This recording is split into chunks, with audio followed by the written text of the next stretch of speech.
Perdana Menteri Datuk Seri Anwar Ibrahim untuk menyampaikan pandangannya. Terima kasih. Next, we would like to invite the Prime Minister of Malaysia, the Honorable Datuk Seri Anwar Ibrahim. Assalamualaikum warahmatullahi wabarakatuh dan salam sejahtera. Merupakan lebih saudara saya, Bapak Presiden Jokowi Widodo dan rakan-rakan.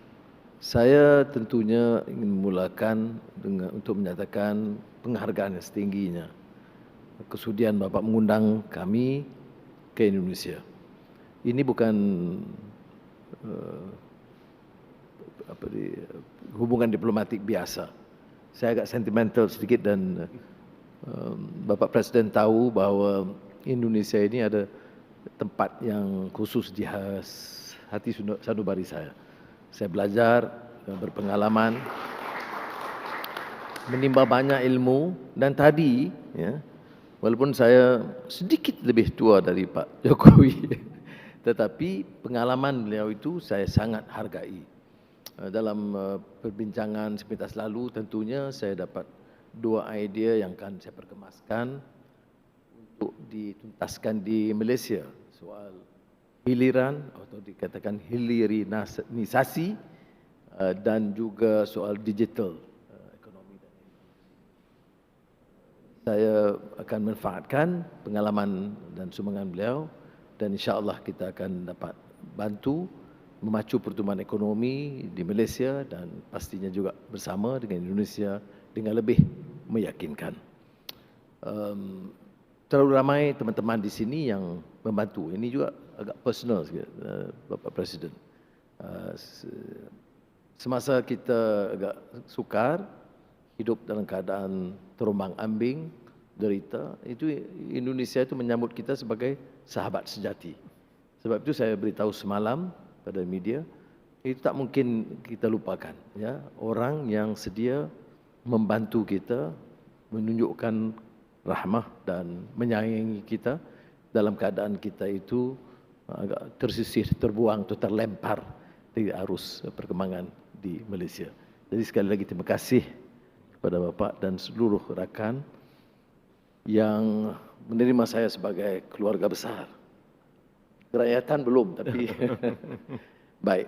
Ada isu-isu yang spesifik dan saya sepakat dengan Bapak Presiden membicarakan hal-hal yang harus dimeterai dan dilaksanakan. Bila kita bicara tentang mesyuarat, coordinating committee, itu kata Bapak Presiden kepada saya sudah ratusan mesyuarat ya, dan bertahun-tahun. Jadi saya beritahu Bapak Presiden, insya-Allah kalau ini pendirian kita bersama, kita ada tekad politik yang jelas untuk menyelesaikan permasalahan basic itu selewat-lewatnya akhir tahun ini.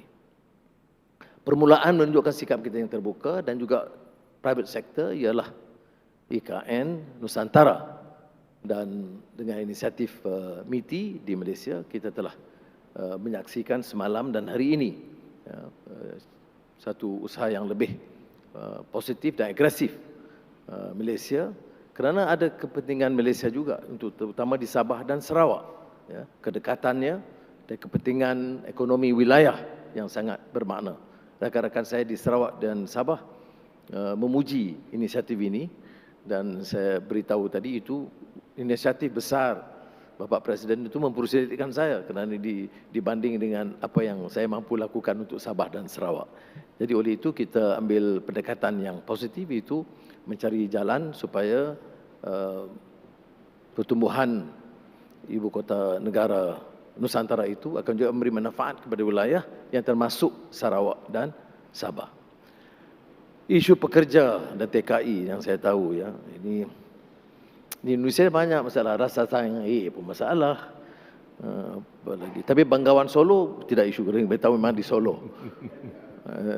Jadi kita insya-Allah akan menghindari isu-isu yang boleh merenggangkan dan meretakkan hubungan kerana saya mahu hubungan Malaysia Indonesia itu agak kategorinya special. Dan saya harap kedua-dua menteri luar faham bahawa komitmen kita begitu rupa Jadi soal TKI ini yang mengguris perasaan ramai rakyat Indonesia, bukan saja pemerintah.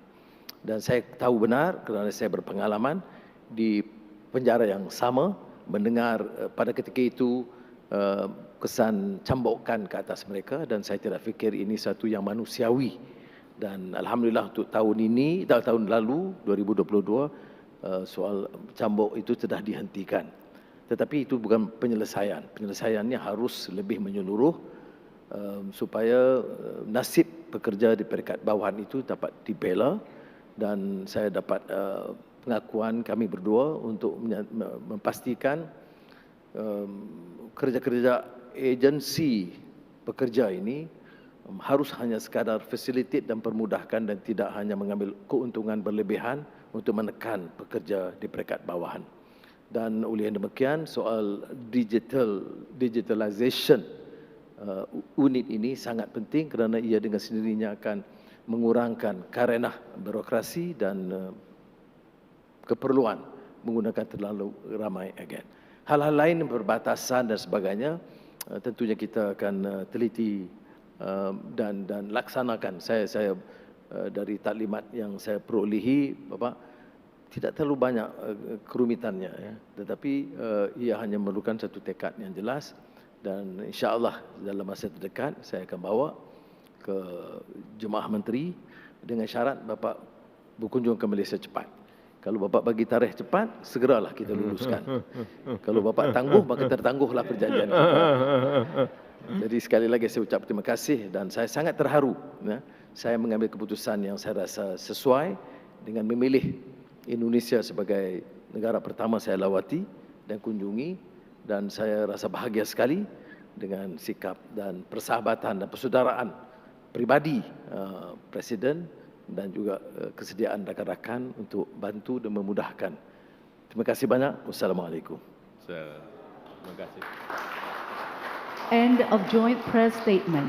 The President of the Republic of Indonesia, His Excellency Mr. Joko Widodo, and the Prime Minister of Malaysia, the Honorable Datuk Seri Anwar Ibrahim, will now proceed to Garuda Hall for the official banquet, followed by the members of the official delegation.